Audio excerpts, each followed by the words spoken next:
This is our project, Unica's Institutional Transformation. We are Kaithie Ramírez, Juliana Díaz, and Carolina Rodríguez Buitrago.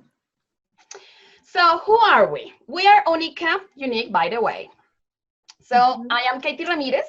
I have an educational technology master's degree. I am the director of publications at Unica. I'm also the managing editor of this journal, and I have more than 8 years of teaching experience. Well, in my case, I'm Juliana Díaz. I have a master's degree in English language teaching autonomous learning environment. I'm a full-time teacher and continuing education academic leader at Unica. Hi, and I'm Carolina Rodríguez Buitrago. I am a full-time professor at Unica too. I have almost 20 years of teaching experience, and out of those 26 have been flipping. So thank you very much for watching us, and let us tell you the story about our transformation. Okay, so Carolina, do you have something to tell us about this? Well, just a teeny tiny bit. Yes, I think that transformation, that institutional transformation at Unica started last year when we did Fliptech Latin America. And I said we because the three of us, we were the organizing team of the conference. This conference changed the mindset of Unica teachers. Before Fliptech Latin America, they were not, a lot of them didn't use technology or were not really inclined to using it. But what they saw at the conference, all this educational technology that they saw, all these leaders in Latin America using all these platforms really changed the mind of our teachers, our presidents, and many, many people involved in the educational process. Even our students, because they participated as ushers in the event. So definitely our institutional transformation started last year with Fliptech Latin America. But who are we, Katie? Who is Unica? Okay, so Unica, it's the place that we work, and it's Institución Universitaria Colombo-Americana. We are a private institution. We have one program, which is a bilingual education professional program, and it's designed to train the best bilingual teachers. It also has a very particular characteristic, which is addressed to low-income students. And the program is like high-quality program compared to other programs of the same level. We also work with great professionals. Our teachers are outstanding professionals in their areas of expertise. However, many of them are not that familiar with online teaching and or digital tools. Our students, as I mentioned before, they come from low-income families, and many of them, like 80% or 90%, receive financial aid, and they have also some scholarships. So they are very special because of this reason, okay? So one of the challenges that you were mentioning is that they come from low-income families. It's a challenge because maybe, well, in some cases, they don't have these digital resources at home, which is kind of difficult for teachers and also to develop the classes and also to attend to those classes. So what happened later? We had COVID-19. That's what happened. So it's a worldwide pandemic. So it was like a stressful situation for all teachers because we will believe, and also here in Colombia, we thought, okay, this couldn't happen in this country. So we decided that we had to change to online sessions from one day to another. So we started on Friday. I remember that day. It was on Friday that we started like looking for some tools in order to train teachers on how to implement a platform or digital tools in their classes. So it was like a challenge, and we are resilient on this challenge because we were learning. So it's a different way of seeing life because it's, as I mentioned before, we are resilient and we were learning through the process. So the first step that we made was how to use Teams. So we didn't know that we had this type of tool. It was like, oh my God, we have it. So we can implement it. This is a nice platform and that we could use for our synchronous classes. So I remember that day, Kaithie, that we started learning how to like explore the tool, how to implement it. So we created a tutorial video, right? Remember that day on Monday, March 16th, we were at say 7 a.m. in the morning in the office recording the video for the teachers that like 1 or 2 hours later were about to take the training on how to use this tool. Yeah, so and in the meantime, meantime, on how to use it. Sorry, Karen. no, remember that in the meantime, I was recording the video for students on how to be successful online learners, because our students are so face-to-face, they have no idea how to do that. And we were really concerned about the teachers and their students and how they were going to get this. But do you remember, Juli, what the training was about? Can you tell us what the training was about?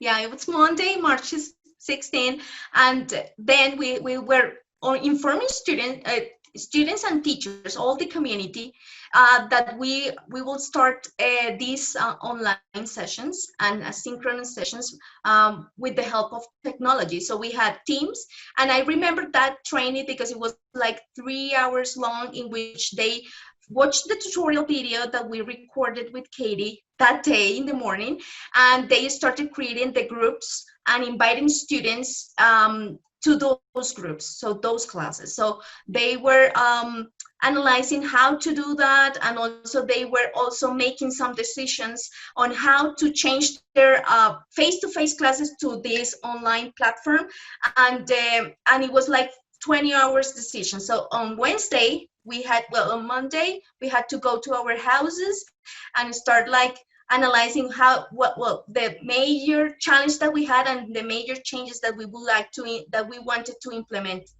in that day. And we started classes on Wednesday. I remember that day because it was like, okay, students, so we would like to have the classes with this specific tool. And well, it was like the first time that we see each other in front of a camera.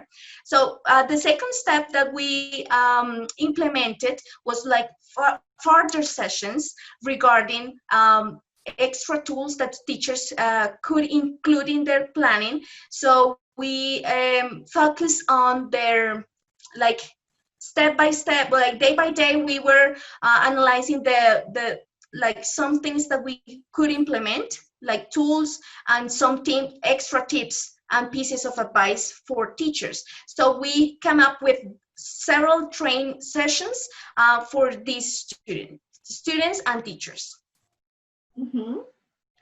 So the third step that we had was the list of tutorials. So I remember that talking to Kaithie and Carolina, we had this Word document and started thinking about some tools and some resources and digital resources that they could check through YouTube tutorials. But also with Carolina and Kaithie, we recorded ourselves giving extra tools, for example, Mentimeter, or how to create some small groups through the platform themes. All right. So, Juli, how would you say, was it challenging or not? It was a challenge, but in a positive way. We were learning through the process. As you see, it was like, well, we had the world on our shoulders, because I remember that the principal told us that, okay, you are really good, you have the skills for about technology, but also we have like this great communication with teachers. So Unica is a community, and we believe that, and also we told teachers that we could work together, that it's a step-by-step process, and we could work hand by hand, and that's what we are doing. So we are, of course, it's a challenge, but we are learning together. So what did we do to respond, Carolina?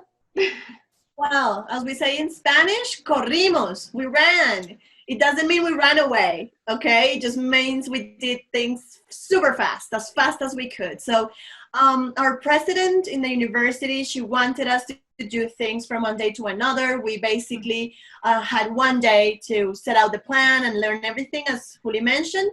And then teachers started working. And as I heard Dan Jones say it sometime, we built the plane on the fly. You know, like we were actually just doing things as time passed, because as Juliana said, our government started a quarantine of 15 days, then it was another 20 days, and it was another 30 days. So we never knew like exactly how long this was gonna be. So training just happened constantly throughout the semester. We, as Juliana mentioned, we have very good communication with our teachers. So we built different mechanisms to communicate with them.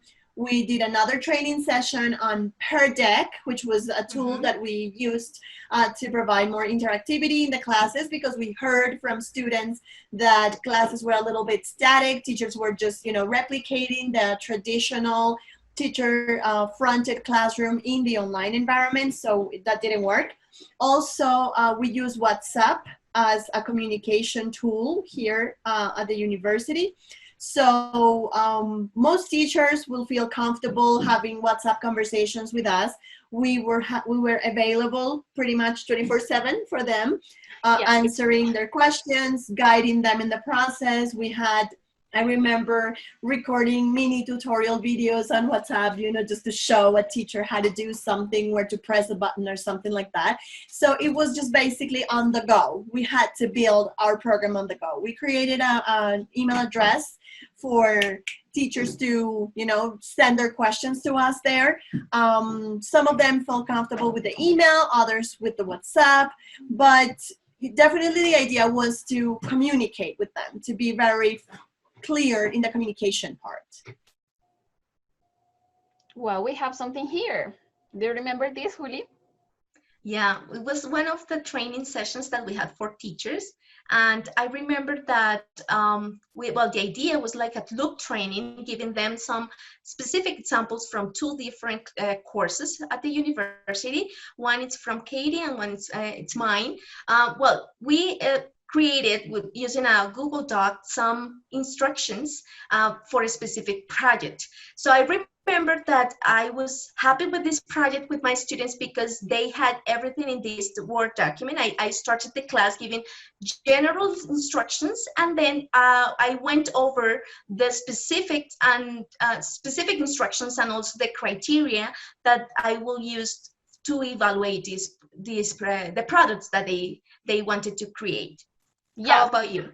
Well, in this case, you and I use these projects to show our colleagues on how to create different activities for our students, just not to have the teacher talk, like a 2-hour talk, but to show them that we could do different activities during the virtual class, and to allow students to have or to participate in different ways with just a simple document like a Google Doc.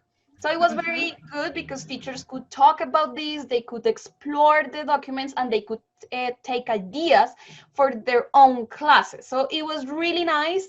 During the other sessions that we have for training, they could explore this, and the results were amazing. And the comments also. Yeah. So what will happen in 2020? Carolina, what do you think? Well, so what we did in 2020 first semester was emergency teaching, like, you know, everybody in the world did. So of course we have this summer, or this break month, to put up together a new plan, a new program to respond to the needs of our students and our teachers, and to consolidate this technology department, which is us, you know, the three of us. The three of us. So what we did was to give a more researchy outlook to it. So we decided to collect data from teachers and from students.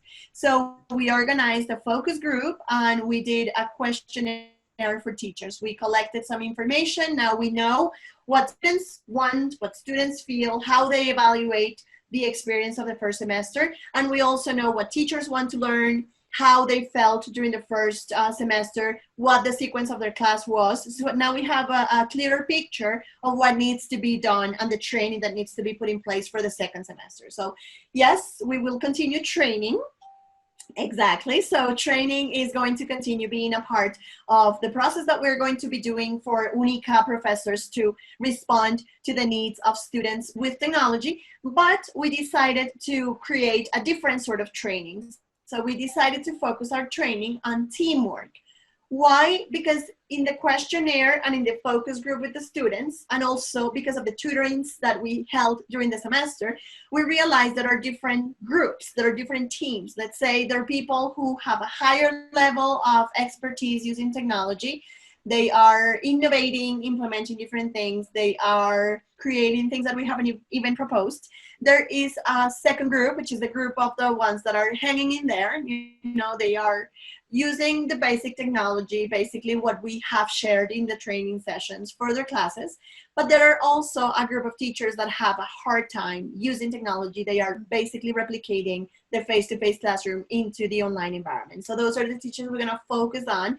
And we plan to use some flipped learning principles on building peer instruction into the formula. So some of the teachers in the high achiever, let's say, kind of group are going to work with the other teachers to support them, to help them. We're also going to have a research assistant who is going to help us observe classes. So we're going to go into the Teams or Zoom classes, whatever we have this semester, and we're going to observe, to help, to be more involved in what goes on in the classes, because the expectation is that this doesn't stop here, but whatever happens on the second semester of 2020 also helps us build our blended component when we go back to face-to-face teaching.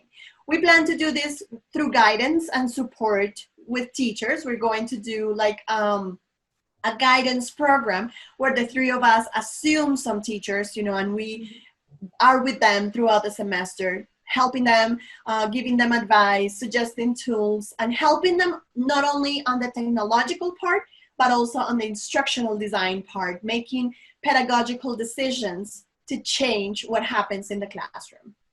So, well, oh yeah, there is a cute little story about this. So you want to tell it, Kaithie?